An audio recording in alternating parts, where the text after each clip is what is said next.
આજે ધારી તાલુકાનું હુડલી ગામ જે અંદાજે 1500 કરતાં વધારે વસ્તી ધરાવતું ગામ છે. ગામની મુખ્ય આવકનું સ્ત્રોત ખેતી અને કેરીના બગીચાઓ છે. આજે હુડલી ગામ અનેક સમસ્યાઓથી પીડાય છે. જોઈએ આ ખાસ રિપોર્ટમાં. હવે જો વાત કરવામાં આવે હુડલી ગામની મુખ્ય સમસ્યાની, તો છેલ્લા 15 વર્ષ દરમિયાન અહીં નવા ડામર રોડનું કોઈ કામ જ થયું નથી. આશ્ચર્યની વાત તો એ છે કે આ હુડલી ગામમાં એસટી બસની પણ સુવિધા નથી.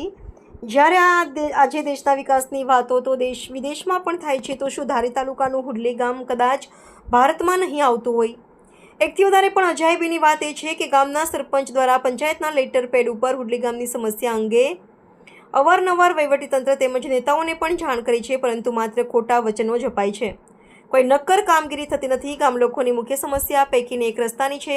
આ રસ્તા બાબતે અગાઉ પણ ગ્રામજનો દ્વારા ચૂંટણી બહિષ્કારની ચીમકીઓ પણ આપી હતી, પરંતુ વહીવટીતંત્ર દ્વારા ગ્રામજનોને વિશ્વાસમાં લઈને કહ્યું હતું કે બહુ જલ્દી આપની સમસ્યાનો અંત આવશે, પરંતુ હજુ સુધી આ હુડલી ગામની સમસ્યાનો અંત આવેલ નથી. ત્યારે આજે તારીખ 17/4/2025ના રોજ સમસ્ત ગ્રામજનો ભેગા થઈને એક ઠરાવ કરે છે. જો દિન 10માં ગામની સમસ્યાનો ઉકેલ નહીં લાવવામાં આવે તો સમસ્ત ગ્રામજનો દ્વારા ગાંધીજીધ્યા માર્ગે જવું પડશે.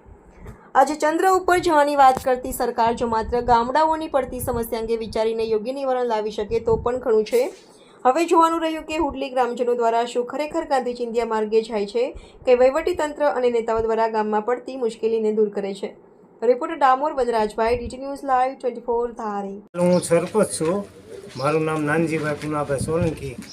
ધારાસભ્ય નવા રજૂ કરેલો મેં રોડ માટે, પણ કોઈ પ્રશ્ન આજ દિન 2016માં થયેલો હતો રોડ. ત્યાર પછી કોઈ થીગડા કે રોડ કે કોઈ જાતની કોઈ પોઝિશન કરી નથી.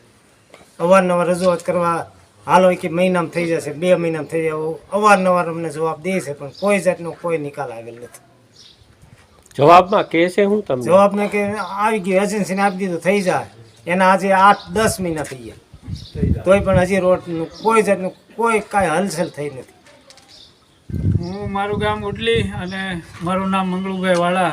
અત્યારે ઉપસરપંચ તરીકે ગ્રામ પંચાયતમાં સેવા આપું છું. અને અમારી ગામની સમસ્યા આમ તો 8 વર્ષથી જૂની છે, કારણ કે અત્યાર સુધી લગભગ 8 વર્ષથી રોડ અમારો એટલો બિસ્માર છે કે એની તમે વાત જવા દો.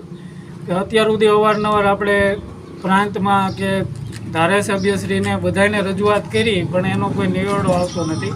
આ છેલ્લા 6 મહિનાથી તો લગભગ ટેન્ડર થઈ ગયું છે, જોબ નંબર અપાઈ ગયો છે, એજન્સીને કામ અપાઈ ગયું છે, એવી જ નકરી વાતો અમે સાંભળી છે. પણ અમારે કામ ક્યાં એટલું છે હજી કોઈ અમને કોઈ જાણ નથી. અને અમે ચૂંટણીનો બહિષ્કાર પણ કરેલો. જે તે વખતે પ્રાંત સાહેબ આવેલા, જાડેજા સાહેબ, હર્ષવર્ધન જાડેજા સાહેબ આવેલા, ત્યારે એણે પ્રોમિસ આપેલું કે ભાઈ તમારો રોડ છે એ ટૂંક સમયમાં અમે શરૂ કરી દઉં. પણ આજ દિન સુધી હજી કોઈ ધારાસભ્ય કે કોઈ અધિકારીઓ અમારા ગામ સુધા કે અમારી હાલત શું છે કોઈ જોવા આવેલ નથી.